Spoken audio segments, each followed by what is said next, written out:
وزیر اعظم شہباز شریف اور ایرانی صدر ابراہیم رئیسی نے پاک ایران سرحد منپشین پر بارڈر مارکیٹ اور گوادر کے لیے بجلی ترسیل کا افتتاح کر دیا۔ ایرانی صدر کا کہنا تھا پاک ایران تجارتی تعلقات کے نئے دور کا آغاز ہو رہا ہے۔ شہباز شریف نے کہا دونوں ملکوں کی دو طرفہ تجارت سے خطے میں ترقی کے نئے مواقع پیدا ہوں گے۔ پاک ایران تعلقات میں نئے دور کا آغاز، پاک ایران سرحد منپشین پر بارڈر مارکیٹ اور ایران سے بجلی ترسیل کا افتتاح، گوادر کو 100 میگا واٹ بجلی فراہم کی جائے گی۔ شہباز شریف کا کہنا تھا ایران سے گوادر کو بجلی فراہمی منصوبہ بڑا قدم ہے، بارڈر مارکیٹ کے قیام سے بھی عوام کے لیے روزگار کے مواقع پیدا ہوں گے۔ مزید 5 بارڈر مارکیٹس کو بھی جلد تجارت کے لیے کھول دیا جائے گا۔ ہم دونوں برادر ممالک اور آج یہ طے پایا ہے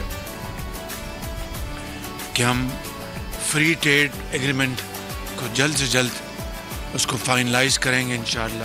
ایرانی صدر ابراہیم رئیسی نے کہا پاک ایران تجارتی تعلقات کے نئے دور کا آغاز ہو رہا ہے، دونوں ملک ایک دوسرے کے وسائل سے استفادہ کر سکیں گے۔ دونوں سربراہان نے 100 میگا واٹ گد پولان بجلی کی ٹرانسمیشن لائن کا بھی افتتاح کیا۔ وزیر اعظم شہباز شریف نے مقامی تاجروں سے ملاقات بھی کی۔ سبسکرائب کریں اور بیل دبائیں تاکہ کوئی خبر رہ نہ جائے۔